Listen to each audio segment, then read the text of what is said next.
Acknowledging the land is part of the process of reaffirming positive relationships between Indigenous and non-Indigenous peoples. In early 2021, the SunWest School Division took steps to develop a Land Acknowledgement Statement suitable for use at SunWest events and activities. Establishing and maintaining genuine and respectful relationships with Indigenous peoples is crucial to SunWest School Division. It's for that reason that Kelly Bocklishchuk, the superintendent responsible for Indigenous perspectives, set in place the process of developing a well-thought-out Land Acknowledgement Statement. It was important to SunWest that the statement we developed represent the larger context of Indigenous settler relations and forge a real understanding and a challenge to the legacies of colonialism. It had to be more than a stock statement read without thought. It had to be a powerful statement that will center our understanding of our relationship with the land. Fancy. This video is meant to serve as a guide as your school begins the process of writing its own land acknowledgement.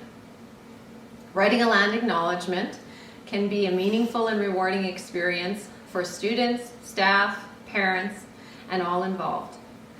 It is a time to reflect on the history of the land that we share.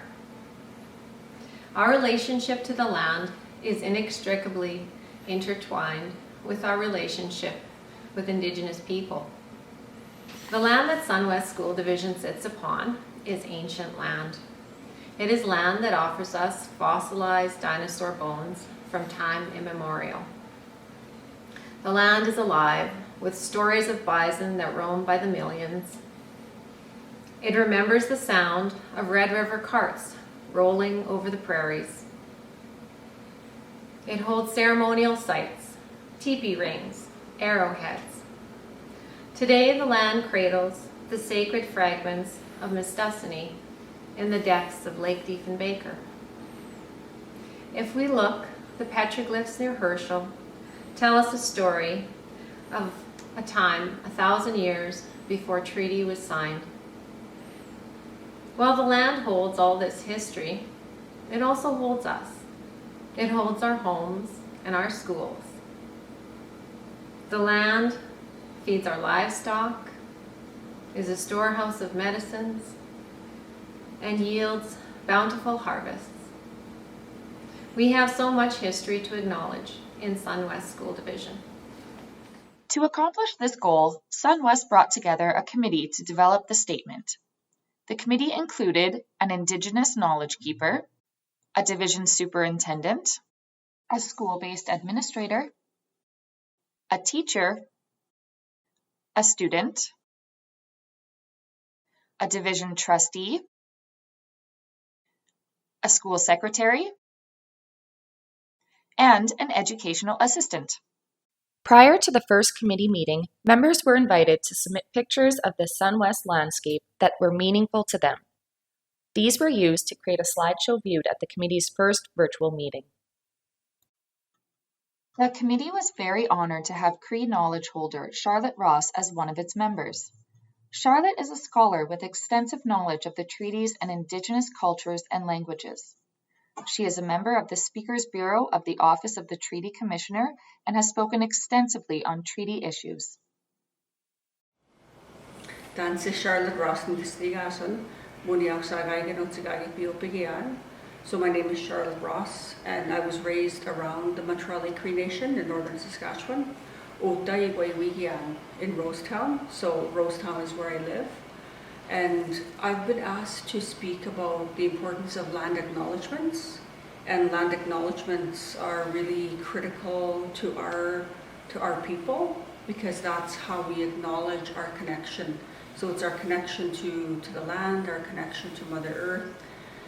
And for the school division, for SunWest School Division, to take the initiative to do land acknowledgement and to have a process that is included in all of the aspects of SunWest School Division, I think are really valuable contributions to education and to reconciliation, because that's really where it starts out, is with the Truth and Reconciliation, the calls to action from the final report. But even prior to that, we were doing land acknowledgements in different ways.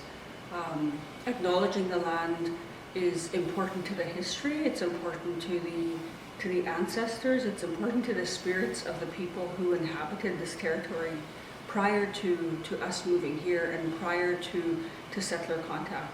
So land acknowledgement has been shared with us through elders, many elders' teachings, to always recognize where you are.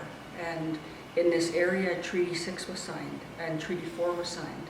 So there are important aspects to that treaty relationship. There were promises that were made, and those promises are what we're working on fulfilling. So the inclusion of having a land acknowledgement is important for every citizen of Saskatchewan. It's important for every citizen of Canada to recognize that the land that they're on is not, it's not personal title the way common law understands owning something, because in our Indigenous ways we can't own another person, and the land is considered to be alive. It's considered to be Kigawi-Nawaski. So our mother, the earth, is how we relate to the land. And so the concept of land ownership is a foreign concept because I can't own my mother.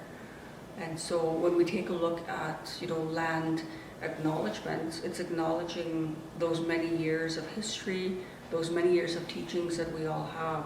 But unfortunately, a lot of those teachings have been covered. They've been not taught in the school system. And so in the education centers across the country, especially in Saskatchewan, because we have a high percentage of Aboriginal, Indigenous, Métis, First Nation, Inuit, the different legal terms, the original inhabitants, we have a high percentage in Saskatchewan, in Alberta, in Manitoba. So in those three Western provinces, we have a high concentration of Indigenous peoples. And so for that reason, all of the land that we inhabit, that we reside on, is just borrowed land. That's really all it is, because we can't physically take it with us if we moved somewhere. So that's the other teaching, is that the elders always say, we don't own the day, so we can't own the land. We're loaned another day. So we're loaned the space to be on Mother Earth, and to have respect for the land, and to recognize the atrocities that happened in residential schools. That's coming out in the news now, with the bodies of children that are being discovered. And so recognizing that the land is alive, the land is breathing, the land has spirit. And so I'm really grateful that Sun West School Division is taking the initiative to do land acknowledgement and to create a statement, because that statement speaks volumes to the many generations that are to come, because that's how we view life. We don't view life in the rear view mirror. We view life as moving forward. So what are we doing now to prepare for the next 7 generations? What are the different roles that we're taking? I've had to learn all of my teachings. I've had to go back to the elders and ask questions, go to the history books, and look at the history books and look at the elders' teachings to see what's missing, like what is missing in our education system. And there's a lot that's missing. So we're hoping that beginning with land acknowledgements, that it starts here, but it goes out into families, it goes out into homes, and it becomes a topic of conversation at supper, at gatherings. What is a land acknowledgement, and what is my role in honoring that land? So those are I think some of the concepts and some of the ideas that I wanted to share this afternoon. So thank you very much, for asking me to be a part of this video and to be a part of this process. Hi. At its first meeting, each committee member was asked to share what the land meant to them and why they agreed to be part of the committee. Committee members talked about the beauty of the land, their connection to agriculture, to their families, and to the animals and plants that live on the land. The committee members also talked about the need to support reconciliation, learn more about Indigenous perspectives, and build bridges between Indigenous and non-Indigenous societies. The committee met twice in March of 2021 and reviewed examples of the Land Acknowledgement Statements of other organizations. The committee identified themes, ideas, and language that they felt were important to be included in the SunWest Statement. All the language in the Land Acknowledgement Statement was chosen intentionally, and every word was picked for a reason. The SunWest School Division acknowledges that we are on Treaty 6 and Treaty 4 territories. We start with acknowledging the treaties because they are the foundation of our relationship. They are the agreement that the land can be shared. This land that we share has long been home to the Cree, Saulteaux, Nakota, Lakota, Dakota peoples, and the Métis. It is important to acknowledge the original nations that inhabited the land that is now called the SunWest School Division. We who live on, learn from, and care for this land and water recognize the ancestors who walked before us, as well as the generations to come. We wanted to capture the diversity of responsibilities we share for land and recognize that the land includes the water. Long before we were here, others protected and nourished the land, and it was their efforts that allowed us to share the land now. It is our responsibility to make sure that the future generations can continue to enjoy the land the same way we do today. We make this acknowledgement as an act of reconciliation to reaffirm our relationship with one another. We believe reconciliation is the only way that both Indigenous and settler societies can truly advance. We must come to terms with the past and work towards a brighter future. We are committed to learning together. Learning together is the SunWest mission statement and is something that we truly take to heart. We seek to continue learning together with Indigenous peoples to build a better SunWest, Saskatchewan, and Canada. The SunWest Land Acknowledgement is one of the ways that SunWest lives up to its commitment to reconciliation and learning together with Indigenous peoples to assure success for all. Yeah,